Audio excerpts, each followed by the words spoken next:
call them squares. But, and side note, did you know that the average smoker over the course of their lifetime will spend like 1.1 million extra dollars just to be a smoker? And that's according to USA Today. That includes the cost of cigarettes, increased healthcare costs, loss of income due to the fact that smokers are less likely to get the job, and even if they do get hired, they're less likely to get promotions over their non-smoking counterparts because it's like a workplace bias against smokers. But if you don't have a smoke, you get irritable and your nerves get bad. Could you be bound or chained to it, if you will? Another really classic example people talk about all the time is sex. And because of where we are, I won't go into the specific details about how sex can keep people bound. But let's just say you would never even consider being celibate, even though you know what the Lord said. And then you wonder why you're in the same relationship with the same person for 12 years, and you really don't even like that much, and every time you try to get away from them, it seems like you keep going right back to the same person over and over again. Could you be bound? Or tethered to it, chained to it, if you will? So then we drop down to the examples that are not so common, but honestly, not so obvious, but honestly more common. For example, money and finances.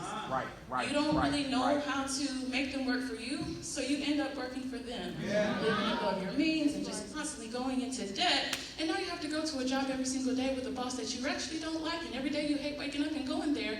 Could you be bound or chained to it, if you will? Also, a little less obvious, but extremely common, is food and overeating. The doctor told you that you're pre-diabetic or diabetic. You are fully aware of this fact, and yet you continue to consume the things that made you pre-diabetic or diabetic, and maybe even opted to be placed on meds just so you wouldn't have to change anything. Or perhaps you tried to eat healthy for like a week or so, and then you were right back to the foods that your body has been conditioned to love. So now, when the cholesterol, blood pressure, leg amputation, morbid obesity hits, we have to call the intercessors of the church and the elders to pray against the very accurate doctor's report. And now the doctors are some of them are, but they get a bad rap, so they're just doing their job sometimes, and we are, my God, today. Could you be bound or chained to it, if you will? Okay, still in the less obvious category, we have the opinions of others. All right, yes, this can be absolutely extremely binding. So much you want to do, so much you should be doing, callings that have not been answered because you're worried about what other people might think, about what other people might have to say about it, what it would look like in the eyes of others.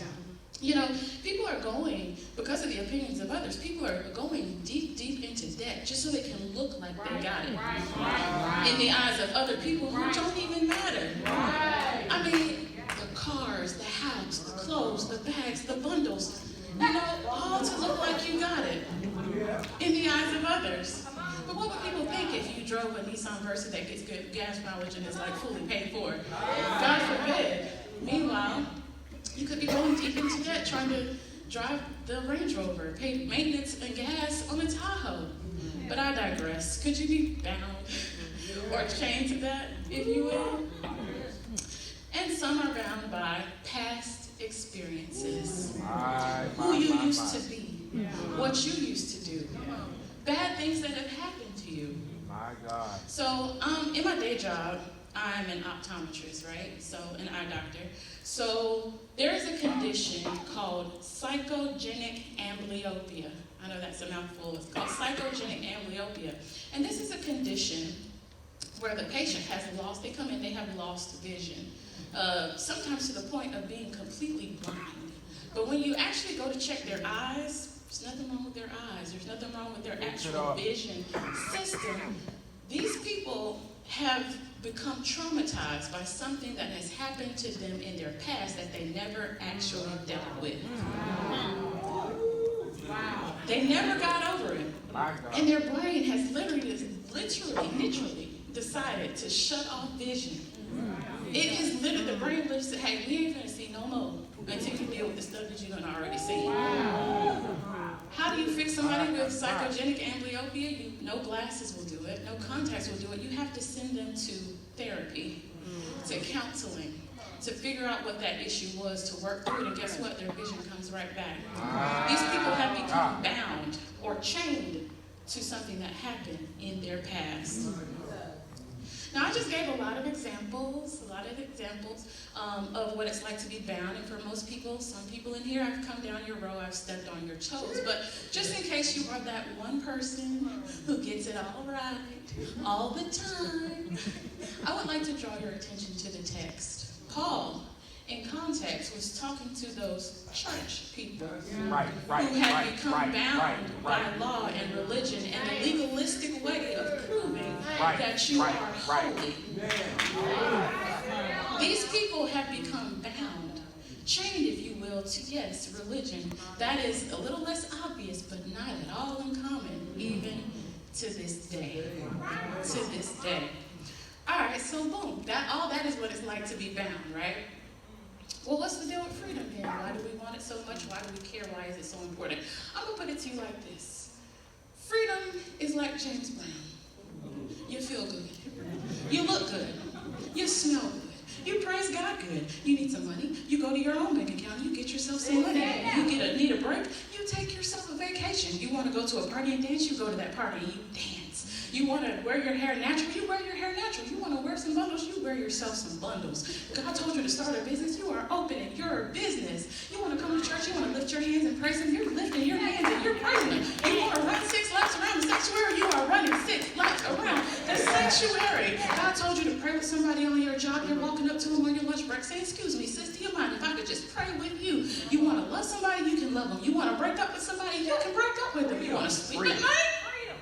You're sleeping like a newborn baby in the back of a car seat riding across town. You want to get fine, you're eating right, you're working out, you're getting healthy, and you go to looking like a snack on Instagram. God told you to preach His word. You're standing here at Big Mama's church at 3 p.m. on a Sunday, and you are preaching His word. I am here to tell you from personal experience of being bound and being free that freedom is what you want.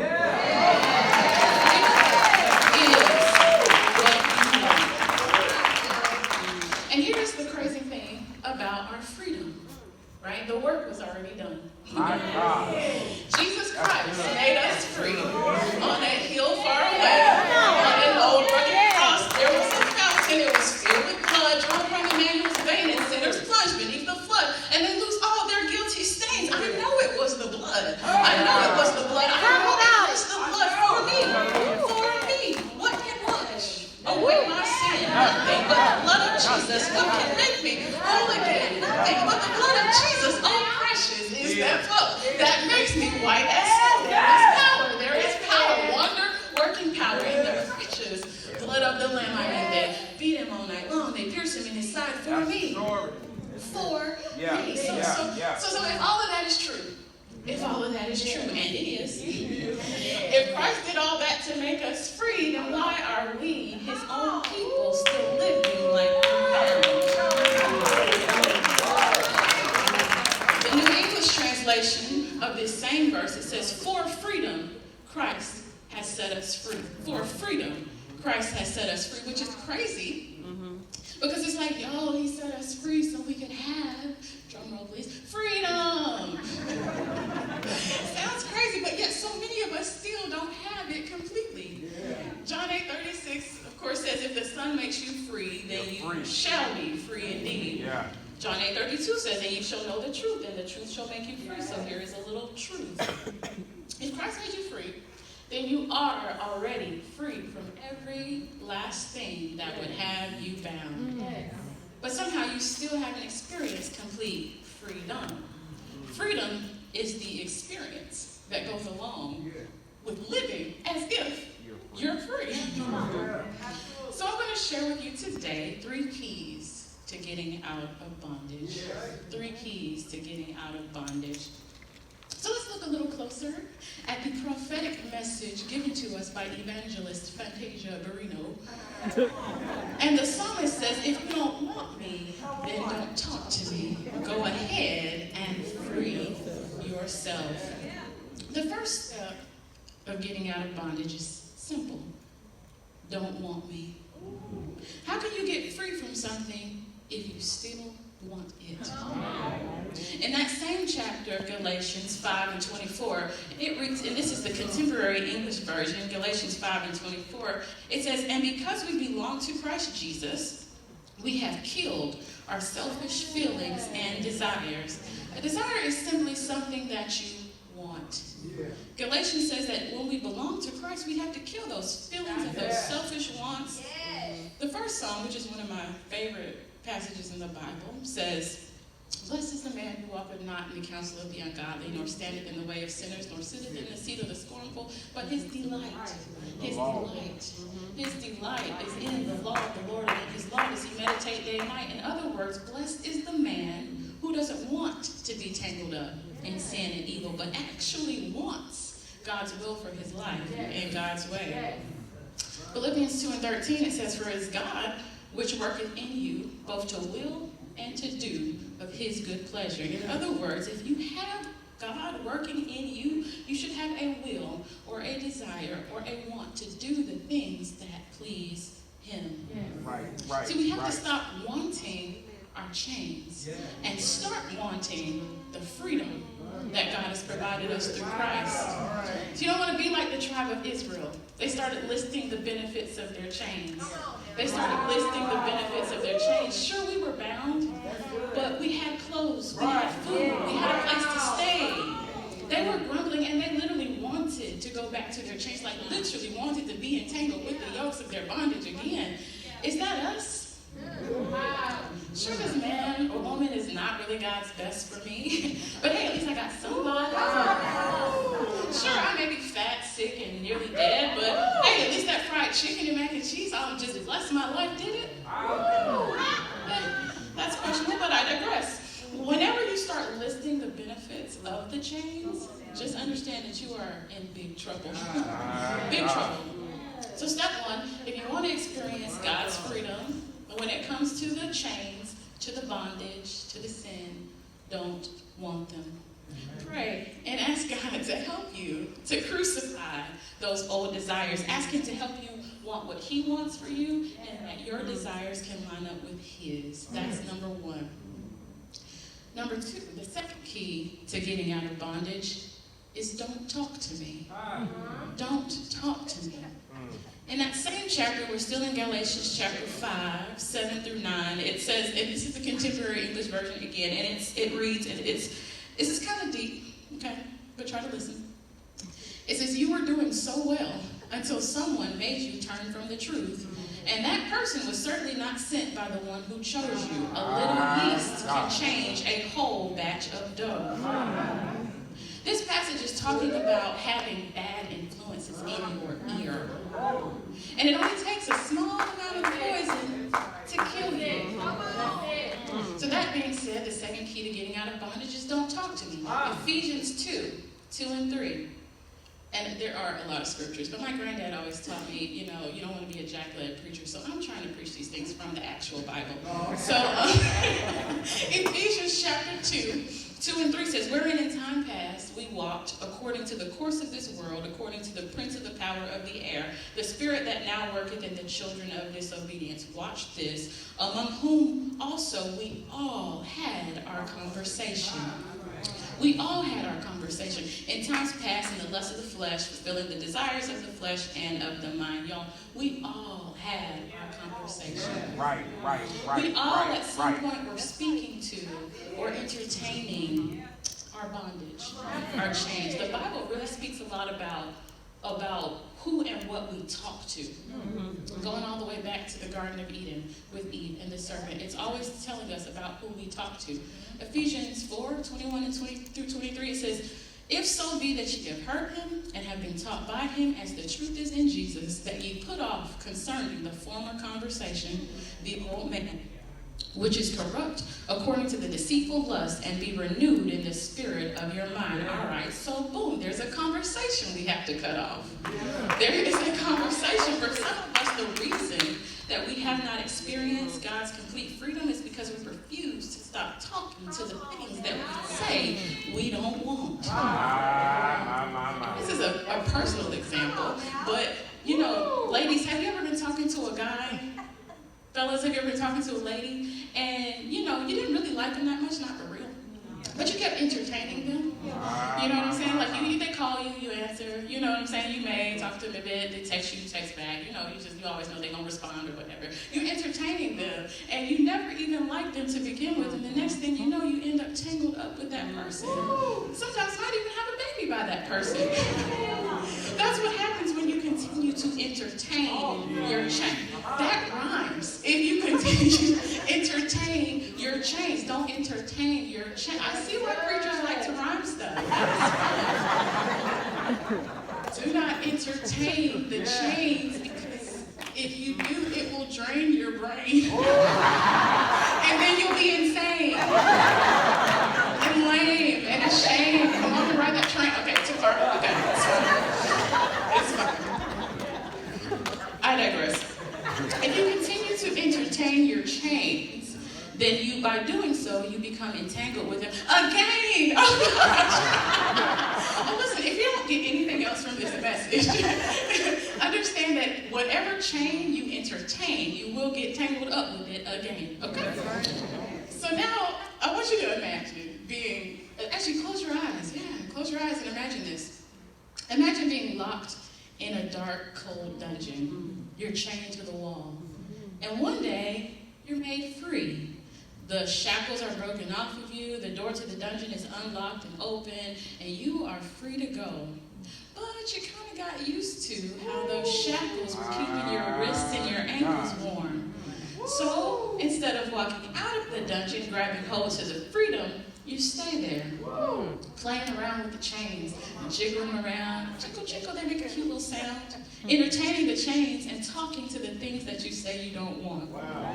And so the next thing you know, you're tangled up in them again, and you don't even know how to get loose, but the crazy thing is they're not even locked. You're supposed to be free. Wow. So there's this other thing in vision, and when I was in optometry school, y'all, it was crazy. I would be learning stuff, and I would just be quicking it in class, like, yes, that's a word. Did anybody get that? No? Nobody? Okay, just me? All right. But I'd be up in optometry school just like, yes, teach. But there's this thing called dark adaptation time, right? A dark adaptation time. And what that is, you know when you first turn the lights off, it's just bad. You can't see anything. It's just completely dark. It's like you're bumping into you. It's just bad. But you know, the longer you stay in the darkness, you start to be able to function just a little bit. You start to see things, but dimly. Dark adaptation time is what has happened to so many believers.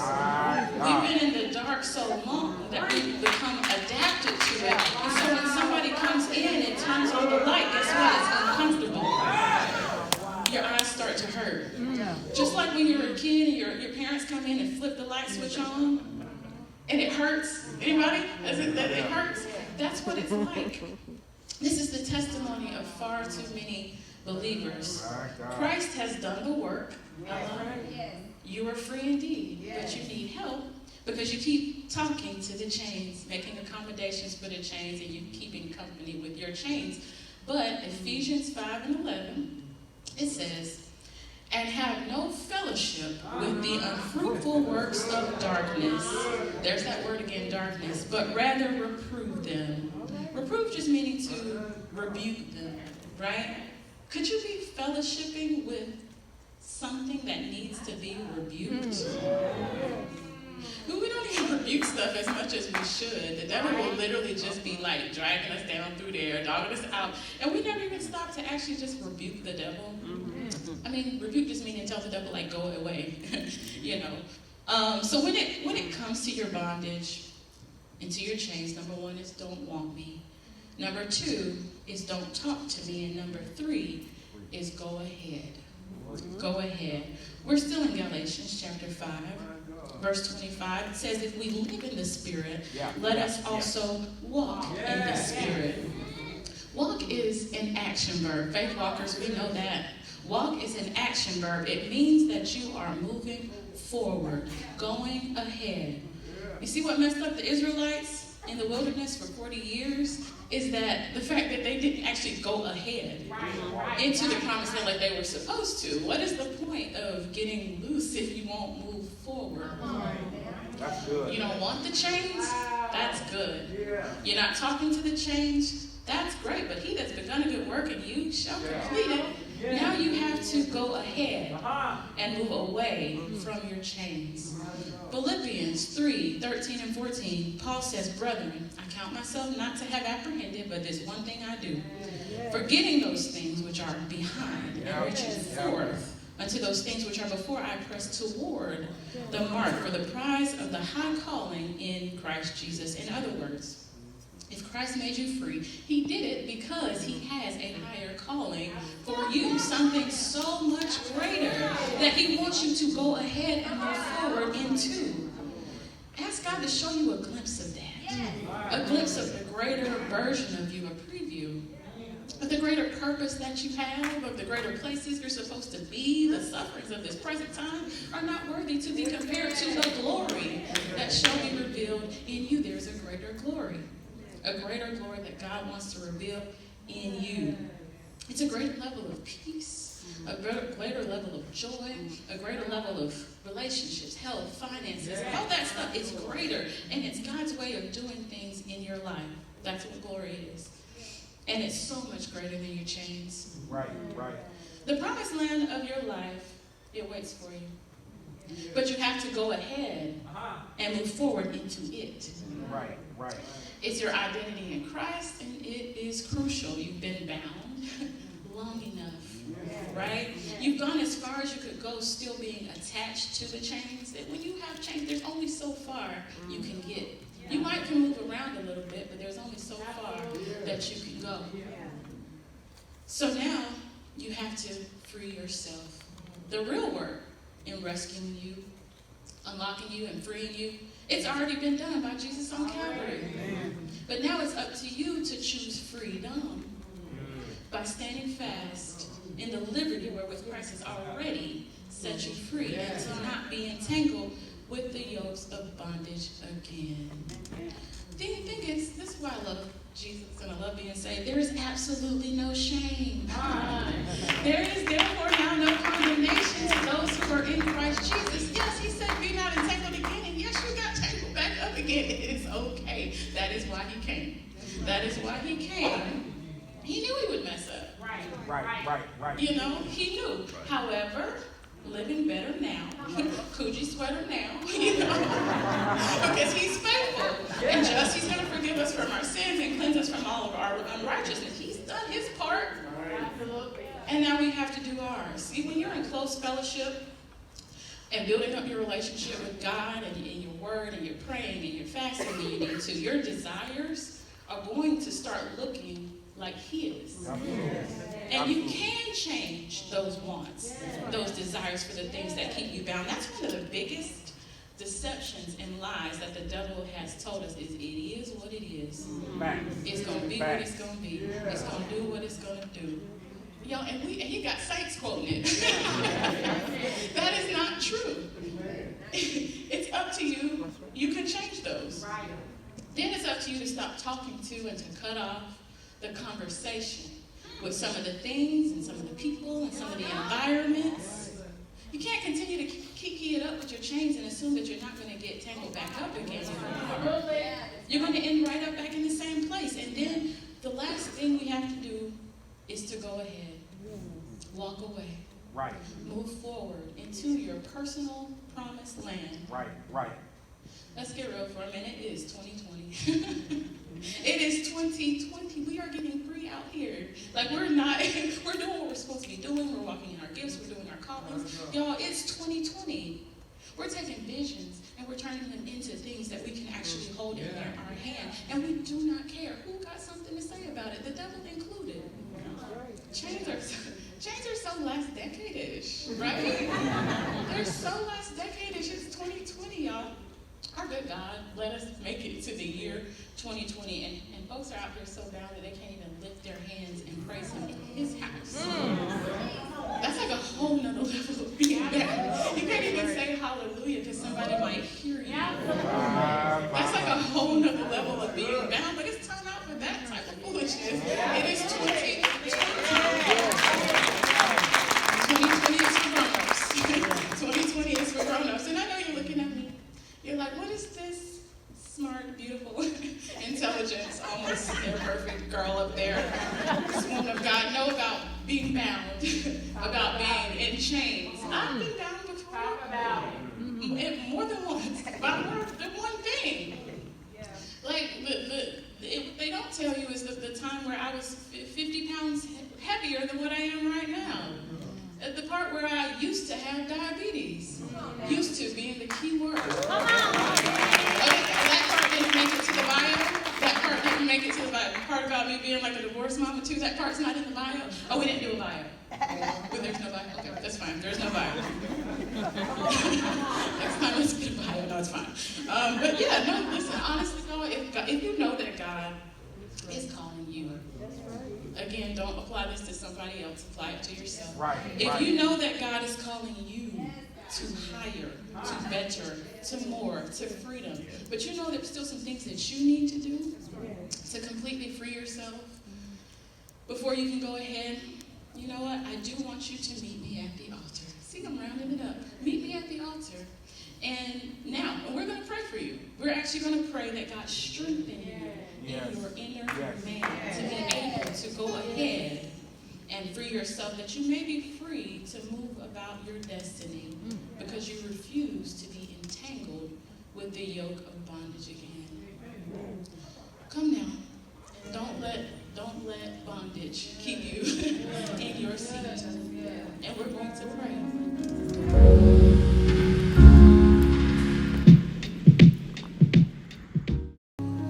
No other help I know.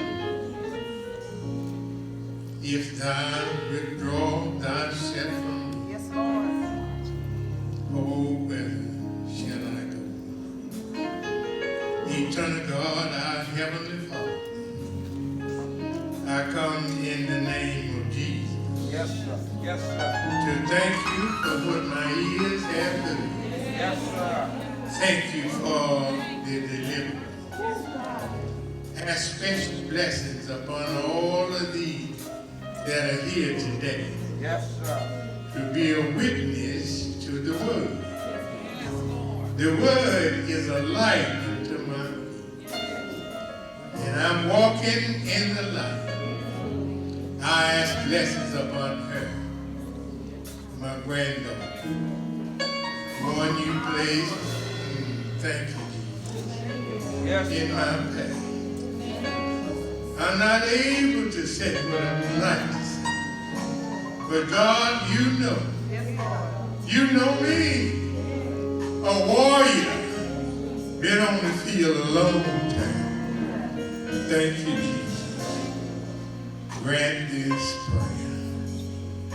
Bless this pastor. Yes, God. Yes, In God. Jesus' name. Jesus. Amen.